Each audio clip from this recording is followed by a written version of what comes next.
A paz do Senhor Jesus, queridos. Quem está falando aqui é o pastor Rangel Bispo. Irei comentar a 12ª lição do primeiro trimestre de 2023. Vamos orar? Deus Todo-Poderoso, o Senhor é o Deus de perto e de longe, o Senhor que está acima de tudo e de todos. Queremos mais uma vez, Senhor, clamar para que o Senhor possa abrir o nosso entendimento. Já está findando esse trimestre. Meu Deus, continua falando com cada um. Aviva a tua obra, Senhor, entre os crentes, meu Deus, desta geração, para que o teu nome venha a ser glorificado, em nome de Jesus. Amém. E graças a Deus.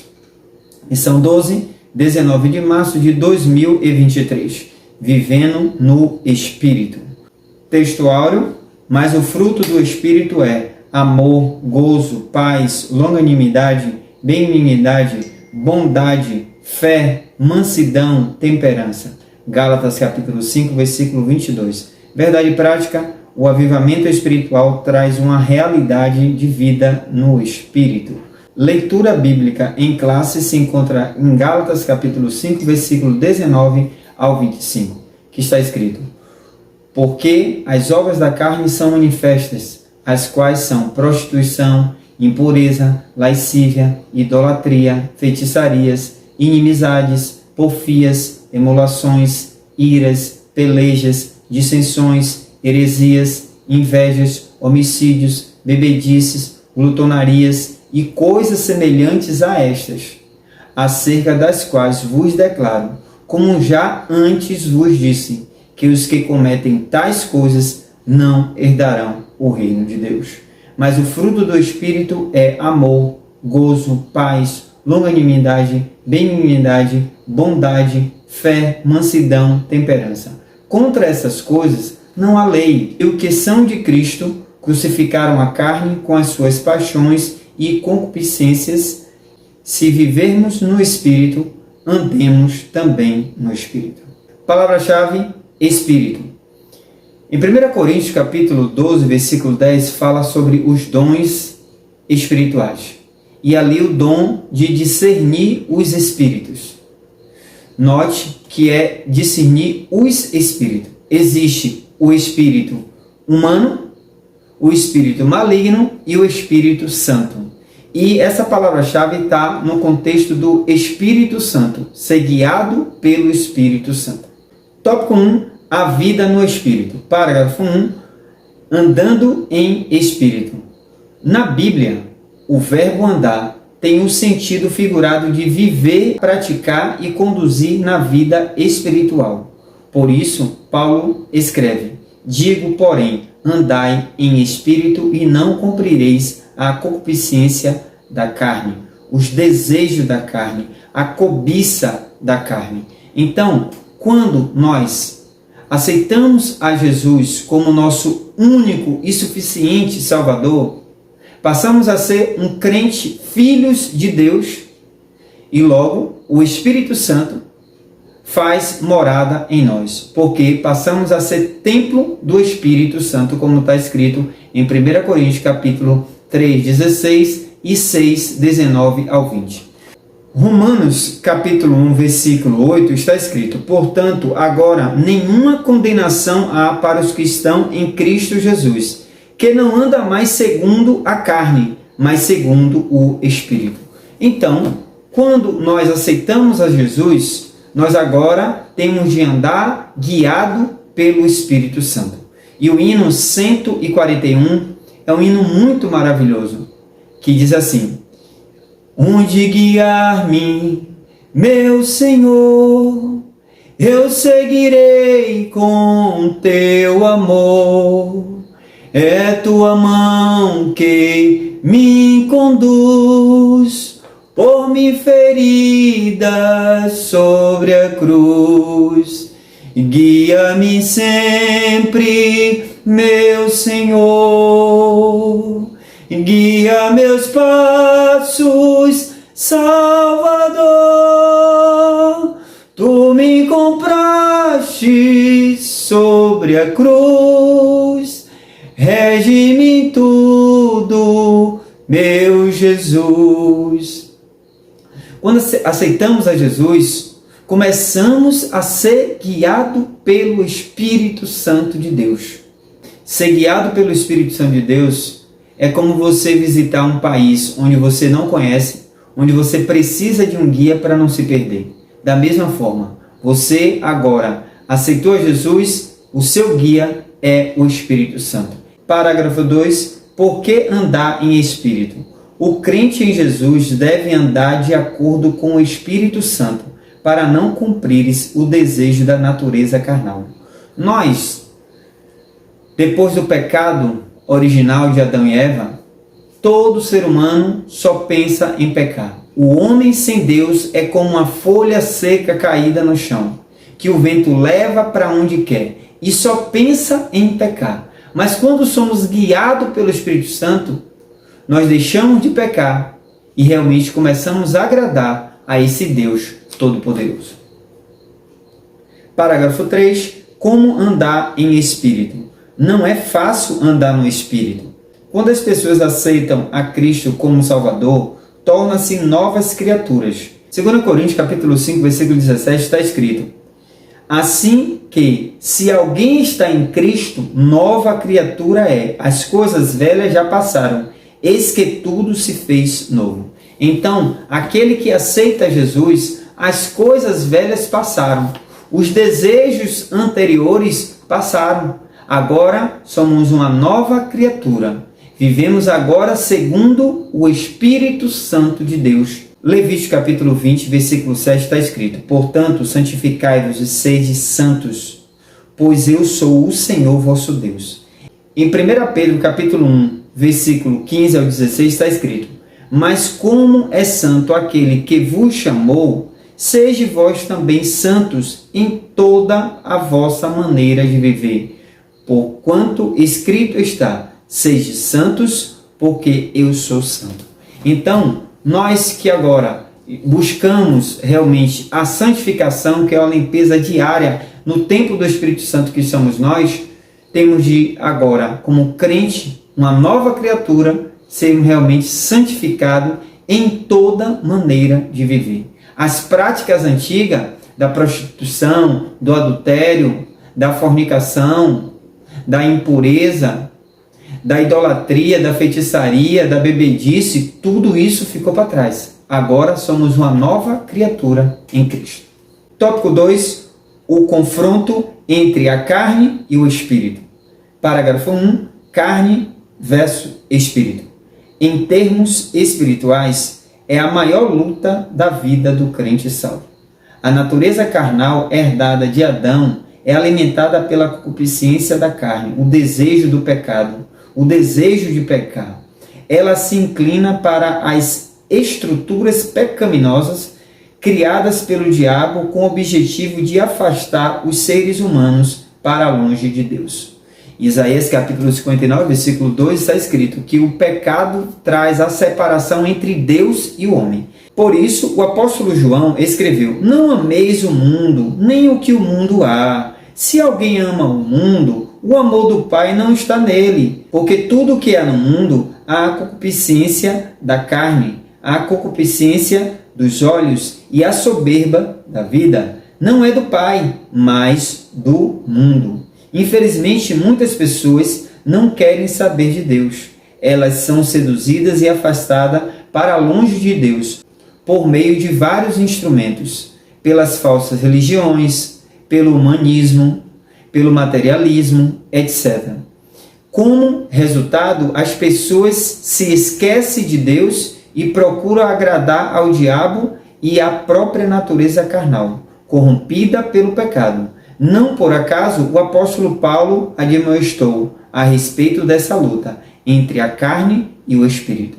Esse confronto entre carne e espírito, ou entre espírito e pecado, o desejo de pecar, está dentro de nós. É uma luta que a gente tem de estar vencendo todos os dias, porque a carne quer o pecado, mas o espírito quer santidade. Agora, quem vai vencer nesse confronto? É quem você está alimentando mais. Você tem visto mais o quê? Você tem lido mais a Bíblia ou você tem ficado mais no WhatsApp e nas redes sociais? Quem você está mais alimentando? Você tem jogado jogos violentos, assistindo filmes de terror? Então, com essa perspectiva, você vai analisar quem você está alimentando mais. Com a prostituição, com a bebida, com as drogas e com tantas outras coisas. Então, você precisa saber, se você estiver alimentando mais o Espírito, como é que eu alimento o Espírito, pastor Rangel? Você vai se alimentar lendo a Bíblia, orando, jejuando, se consagrando, indo para os cultos de doutrina, escola bíblica dominical, estar realmente evangelizando, sendo um testemunho para a sua vizinhança, seus amigos, sua faculdade, na faculdade. Então é necessário que eu e você possamos estar alimentando mais o Espírito, porque nesse confronto, dessa forma, quem vai vencer é o Espírito. Mas se porventura, sendo ao contrário, quem vai ganhar, infelizmente, é a carne. E que nós possamos estar vigiando a cada momento para não cair em tentação. Parágrafo 2. As obras da carne. Identificadas em pelo menos 15 tipos, sem fechar a lista, pois o autor bíblico acrescenta as coisas semelhantes a estas. Essas obras podem ser classificadas em várias categorias. Práticas sexuais ilícitas, Gálatas capítulo 5, versículo 19. Práticas religiosas, Gálatas capítulo 5, versículo 20. Mau relacionamento humano e vícios de maus hábitos. O apóstolo Paulo encerra essa parte da carta dizendo: os que cometem tais coisas não herdarão o reino de Deus. Queridos, a leitura bíblica em classe, sinalizando em média 15 tipos de pecados. E a lista não está lacrada.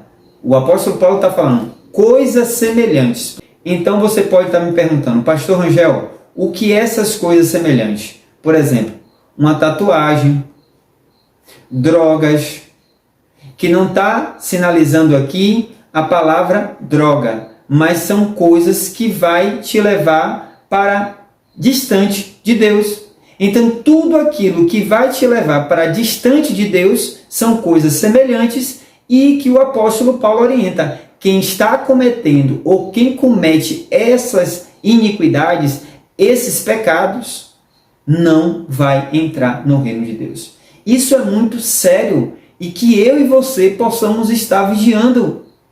Porque se estivermos cometendo um desses pecados, estamos fora do céu.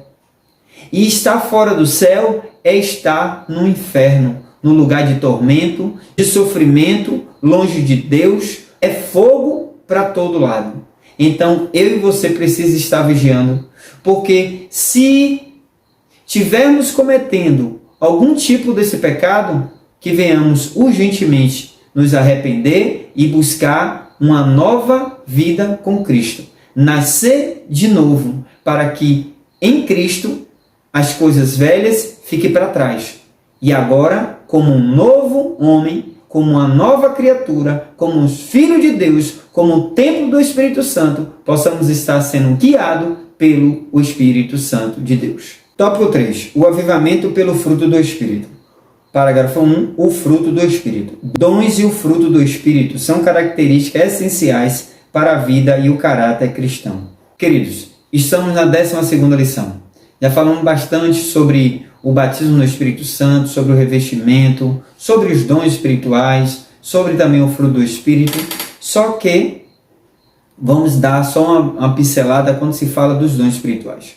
Os dons espirituais são ferramentas espirituais para o crente avivado poder exercitar e realmente agir nessa guerra espiritual que nós estamos vivendo.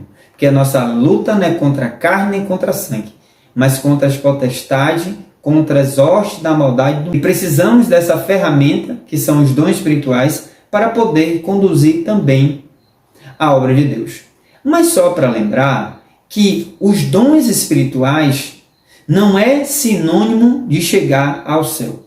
Porque em Mateus capítulo 7, versículo 21 até o 23, está escrito: nem todo aquele que me diz Senhor, Senhor, entrará no reino dos céus, mas aquele que faz a vontade de meu Pai que está nos céus. Muitos me dirão naquele dia: Senhor, Senhor, não profetizamos nós em teu nome? É uma pergunta. E em teu nome não expulsamos demônios? Isso aí é o quê? Dons espirituais. E em teu nome não fizemos muitas maravilhas? O dom de operação de maravilha. E então lhes direi abertamente: nunca vos conheci, apartai-vos de mim, vós que praticais a iniquidade. Então os dons espirituais são passageiros. O fruto do Espírito é permanente, é eterno. Mas os dons espirituais é para essa guerra que nós estamos nesse momento. Na hora de sairmos para evangelizar, no contexto geral, precisamos desses dons. Mas tem muitas pessoas utilizando os dons espirituais para corromper, para implantar heresias loucas e nocivas, induzindo diversas pessoas ao erro por conta dos dons espirituais. Muitas pessoas estão indo atrás do profeta ao invés de ir atrás da profecia, que é a Bíblia. Mas que nós possamos estar abrindo os olhos, porque os dons espirituais é positivo, mas não é sinônimo de carimbo nem passaporte para o céu. Agora, o fruto do Espírito, que nós iremos falar agora, esse fruto do Espírito é permanente. Nós temos de deixar que o Espírito Santo produza esse fruto do Espírito em nossas vidas. Parágrafo 2. Os 9 aspectos do fruto do Espírito. Primeiro, amor, que significa o verdadeiro amor como sinônimo do amor ágape, o amor de Deus no coração do homem. Filipenses capítulo 1, versículo 9, 1 João capítulo 4, versículo 7 a 8 e o versículo 16, que também em 1 Coríntios capítulo 13, se não tiver amor, de nada valeria. Também, se não amarmos o nosso Deus acima de tudo, de todos e o nosso próximo, não iremos realmente ter contato com Deus, porque Deus é amor. Ele amou o mundo de tal maneira. Da mesma forma, nós temos de amar ao Senhor de todo o nosso coração, corpo, alma e espírito, porque Ele é amor. Segundo, gozo, alegria, produzida pelo Espírito Santo. Lucas capítulo 8, versículo 13, Filipenses capítulo 1, versículo 4. Paz é a paz de Deus que excede todo o entendimento. Filipenses capítulo 4, versículo 7. 4. Longanimidade é a paciência para suportar as adversidades, os defeitos do outro. Efésios capítulo 4, versículo 2. Benignidade é a qualidade de quem é benigno, bondoso, complacente, perdoador. Efésios capítulo 4, versículo 12. Bondade refere-se àquele que é bom, que faz boas obras. Mateus capítulo 12, versículo 35. Fé não é a fé natural, mas a produzida pelo Espírito Santo no coração dos que creem em Deus conforme as Escrituras. João capítulo 7, versículo 38, Romanos capítulo 1, versículo 17, Hebreus capítulo 11, versículo 6. Essa fé está falando aqui de fidelidade com Deus. Quando vier o Filho do Homem, achará fé na terra? Em oitavo, mansidão. Diz respeito àquele que é manso, sinônimo de brandura, de gênio afável, sossegado, dócil. Mateus capítulo 5, versículo 5. Moisés, antes de ter um encontro com Deus verdadeiramente, ele matou, ele enterrou, mas depois que ele foi realmente restaurado, que o Espírito Santo produziu nele o fruto do Espírito, ele se tornou o homem mais manso do que todos na terra. Porque quando o Senhor chega, quando nós damos realmente espaço para o Espírito Santo trabalhar, produzir em nós, existe uma transformação interior. E as pessoas vão ver, porque Miriam, Arão e outros se levantaram contra Moisés, mas Moisés tinha atitude de mansidão. Outrora, antes de conhecer, ia para cima, agredia, matava, mas agora em Cristo era uma nova criatura. E que nós possamos seguir o exemplo de Moisés, de ser uma nova criatura. O passado, as coisas passadas, já foi. Agora é uma nova criatura. É um novo homem. É um novo filho de Deus. E por último, temperança. Quer dizer autocontrole, domínio próprio. É o aspecto elevadíssimo do relacionamento com os outros, com situações e fatores diversos da vida. Então, o domínio próprio, o desejo da carne do pecado é como você estiver em um carro só apertando o acelerador. Mas o domínio, o fruto do Espírito, que o Espírito Santo produz em nós, que é a temperança, o domínio próprio, nos faz realmente frear o tempo todo. Quando o inimigo está querendo que você acelere, o Espírito Santo vem apertando o freio, dizendo não, não é assim. O Espírito Santo fala com você, fala comigo, mas às vezes a gente faz o quê? Tapamos os nossos ouvidos. Mas que nós possamos estar atento à voz do Espírito Santo, porque agora, como crente em Cristo, somos guiados pelo Espírito Santo de Deus. Parágrafo 3. Contra o fruto do Espírito não há lei. A conclusão de Paulo sobre o fruto do Espírito é impressionante. Ele afirma de modo incisivo e categórico: contra essas coisas não há lei, e os que são de Cristo crucificaram a carne com as suas paixões e concupiscências. Se vivermos no Espírito, andemos também no Espírito. Que Deus nos ajude a cultivar o fruto do Espírito em nossas vidas. Os dons espirituais só têm valor se forem acompanhados do fruto do Espírito. Isso é viver na plenitude do Espírito, tendo uma vida verdadeiramente avivada. Aleluia. Conclusão: crentes avivados são beneficiados com grandes bênçãos da parte de Deus, pois eles andam em espírito e não andam conforme a concupiscências da carne ou desejo do pecado. Por isso, Deus concede bênçãos em abundância sobre os crentes que andam e vivem no Espírito. Bendito Deus Pai de nosso Senhor Jesus Cristo, o qual nos abençoou com todas as bênçãos espirituais nos lugares celestiais em Cristo. Efésios capítulo 1, versículo 3. Uma lição prática, resumida e objetiva. Se você gostou desse estudo, como forma de agradecimento, se inscreva, comente e nos ajude a compartilhar em outros grupos, ok? Que Deus abençoe a tua vida, que Deus abençoe a tua família e que Deus possa realmente colocar em nossas vidas, preencher a cada momento com os dons espirituais, com o fruto do Espírito, e que nós possamos ser guiados pelo Espírito Santo, andando no Espírito, vivendo no Espírito, para que nós possamos viver um avivamento espiritual como nunca antes experimentado. Que Deus te abençoe. Que Deus abençoe o nosso Brasil. Eu sei que o Brasil precisa de Jesus. Eu sou um intercessor, o pastor Rangel é intercessor por essa nação brasileira. Eu sou brasileiro e eu quero te pedir, se levante para ser um intercessor por essa nação, porque o Brasil está precisando urgentemente de um avivamento. E você, eu e nós possamos realmente mudar a sorte desse Brasil, se levantarmos realmente para orar e interceder por essa nação. Que Deus abençoe. Até o próximo estudo. A qualquer momento Jesus vai voltar. E eu e você precisamos estar vivendo no Espírito, andando no Espírito, para realmente viver o sobrenatural e ser arrebatado para se encontrar com o nosso Deus, o Todo-Poderoso. Deus abençoe!